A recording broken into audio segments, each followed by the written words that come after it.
And last night, Jimmy Kimmel made an emotional return to his late-night TV show. During his opening monologue, the comedian said there was nothing funny about the killing of conservative activist Charlie Kirk. And CBS News correspondent Jonathan Vigliotti is outside the show's studio in Hollywood once again. Good morning, Jonathan. So bring us up to speed. What happened inside last night? Yeah, good morning, Errol. Last night's show, it was emotional, it was passionate. Ultimately, it was a tribute to free speech. Jimmy Kimmel has hosted nearly 4,000 episodes. Last night, perhaps, was his most consequential. Greeted by chants and a lengthy standing ovation, it was a triumphant return for late-night host Jimmy Kimmel. I'm happy to be here tonight with you. An emotional Kimmel took the stage for the first time since his nearly week-long suspension following comments he made about the assassination of conservative activist Charlie Kirk. That it was never my intention to make light of the murder of a young man.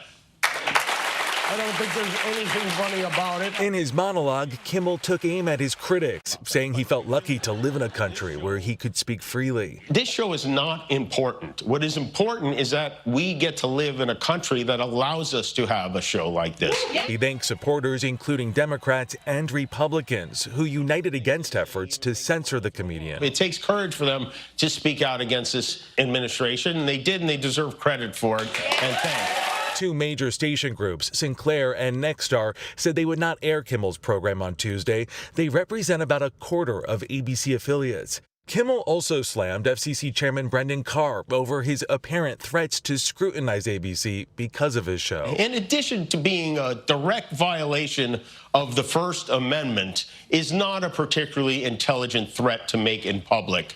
He really came out tonight and set a tone that was respectful, a little apologetic, but as irreverent as ever, because that's who Kimmel is. Entertainment Tonight host Kevin Frazier. He was tested not only by the network, by the affiliates, but also people in this country who were questioning him. And he stood 2 feet deep in the sand and said, "Here I am." Kimmel also had a little help from Robert De Niro, who channeled past roles to star as a new mafioso FCC chair. Speech, it ain't free no more. What? It's not free no more? Yeah, we're charging by the word now. And just before the show aired, President Trump went on social media writing, and I quote here, "I can't believe ABC fake news gave Jimmy Kimmel his job back." The White House was told by ABC that the show was canceled. The president then went on to appear to threaten a lawsuit, saying, "I think we're going to test ABC out on this." Errol? All right, Jonathan, thank you. Let's jump now to CBS News senior White House correspondent Weijia Jiang to pick up on that thread from Jonathan. Weijia, good morning. So President Kimmel claimed the president can't take a joke. He even called him a bully. And as we just heard there, Trump is now threatening legal action against ABC. Isn't there a bit of a risk here for the president of proving Kimmel's point and extending this controversy? Well, Errol, one other thing that really stuck out to me in the president's Truth Social post was that he said that ABC told the White House that Kimmel's show was canceled. But remember, when it was suspended indefinitely, the White House and administration officials insisted that, hey, this had nothing to do with us. We were not trying to coerce ABC into doing any of this. They said it was suspended because Kimmel had bad ratings. So it begs the question, why then was there communication about the canceling at all? And to your point, Errol, you know, you're right. Trump is saying very clearly that he claims Kimmel is part or an arm of the DNC, and that's why he believes he has grounds to sue Kimmel. He said he was going to test it out, but it does open a lot of other doors for questioning and scrutiny, and so we will follow this closely, Errol. So far, we haven't heard from anyone except the president in this social media post. And President Trump made, of course, a bunch of headlines at the UNGA yesterday, including that he says he now thinks Ukraine can win back all of its land from Russia after saying earlier this year things looked bleak for Ukraine. So what's behind this seeming new optimism? Well, we don't know the why, Errol, but we do know the what, and that is significant. At least in rhetoric, because there is no official change in U.S. policy. It's not like the president said that he was going to restore the amount of aid that America was providing to Ukraine over the past several years. But he did say that he believes Ukraine, with the support of the European Union, is in a position to fight and win all of Ukraine back in its original form, which is quite a departure from what Trump was saying earlier, just a few months ago, saying that Ukraine would probably have to cede some of the land that Russia has been occupying for the past 3 years or so. Even Zelensky seemed to be surprised. He said it was a game changer during an interview last night. Take a listen. President Trump was more positive in it, and he showed that he wants to support Ukraine to the very end.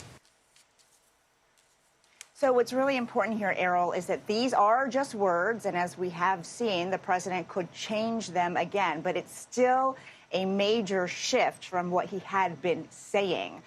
But again, he says that it's up to the European Union, not necessarily the U.S., to continue to support Ukraine in this fight. Yeah, still a very significant shift in tone. Weijia, thanks so much. Kerry Flynn is a media reporter with Axios and was here with us on set to digest what we all witnessed last night. Kerry, welcome back. Good to have you here again. Thanks for having me. And good morning. So as we just saw there, Kimmel did get emotional last night, but he did not outright apologize. What was his message? I think that's what everyone was watching out for, how he will address his comments about Charlie Kirk. And you're right. I just double-checked the transcript. I didn't see the word sorry. I didn't see apologize. But what he did stress, and he showed the clip, is that he wanted people to understand that he did not mean the way it was interpreted, that he actually, the day of the shooting, that he had posted on his Instagram and expressed his condolences. So he clearly was empathetic about it.